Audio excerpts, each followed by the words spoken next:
Eadred was king of the English from 946 until his death in 955, in succession to his elder brother Edmund I. Background and succession. Eadred was a son of Edward the Elder by his third marriage to Eadgifu, daughter of Sigurhelm Ealdorman of Kent. He succeeded his elder brother King Edmund I, who was stabbed to death at Puckle Church on St. Augustine's Day, the 26th of May 946. The same year, on the 16th of August, Eadred was consecrated by Archbishop Oda of Canterbury at Kingston upon Thames, where he appears to have received the submission of Welsh rulers and northern earls.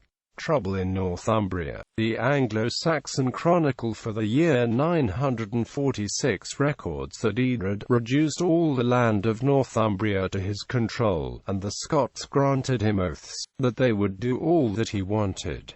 Nevertheless, Eadred soon faced a number of political challenges to the West Saxon hegemony in the north. Unfortunately, there are some notorious difficulties with the chronology of the events described in the historical sources, but it is clear that there were two Scandinavian princes who set themselves up as kings of Northumbria. Olaf Sihtricsson, otherwise known as Amlab Cuarang, had been king of Northumbria in the early 940s when he became Edmund's godson and client king, but he was later driven out. He then succeeded his cousin as king of Dublin, but after a heavy defeat in battle in 947, he was once again forced to try his luck elsewhere. Shortly thereafter, Olaf was back in business, having regained the kingdom of York. What Eadred thought of the matter, how much sympathy he bore for his brother's godson, can only be guessed at,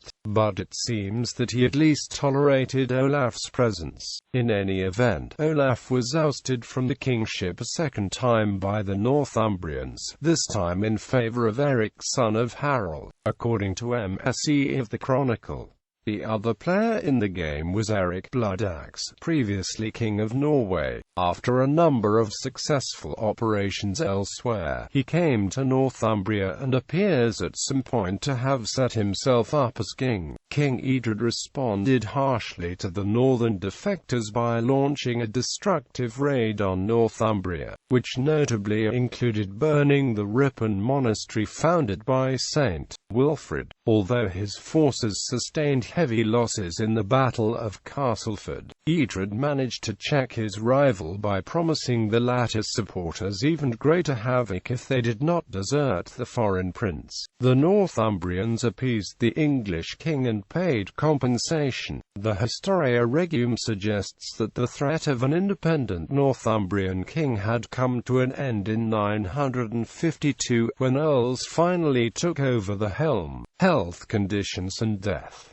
Towards the end of his life, Eadred suffered from a digestive malady which would prove fatal. Author B. the biographer and former apprentice of St. Dunstan, described with vivid memory how the king sucked out the juices of his food, chewed on what was left and spat it out. Eadred died at the age of 32 on the 23rd of November 955 at Frome, and was buried in the Old Minster at Winchester. He died a bachelor, and was succeeded by Edmund's son Edwy. Ancestry. Bibliography. Primary sources: Anglo-Saxon Chronicles. Edition available online. Historia Regum, ed. T. Arnold, Simeonis Monarchy Opera Omnia. 2 vols. 2. London, 1885. John of Worcester, Chronicon ex Chronicis, ed. Benjamin Thorpe, Florenti Wigorniensis Monarchy Chronicon ex Chronicis. 2 vols. Volume 1. London, 1848-9. Charters. Sawyer No. 1515. Text available from Anglo-Saxons. Net. Like his grandfather King Alfred, Eadred left a written record of his will. Anglo-Saxon Charters. Sawyer Nos. 515 to 580, 1211 to 2, 1511. Secondary sources: Williams Tan, Eadred, Oxford Dictionary of National Biography.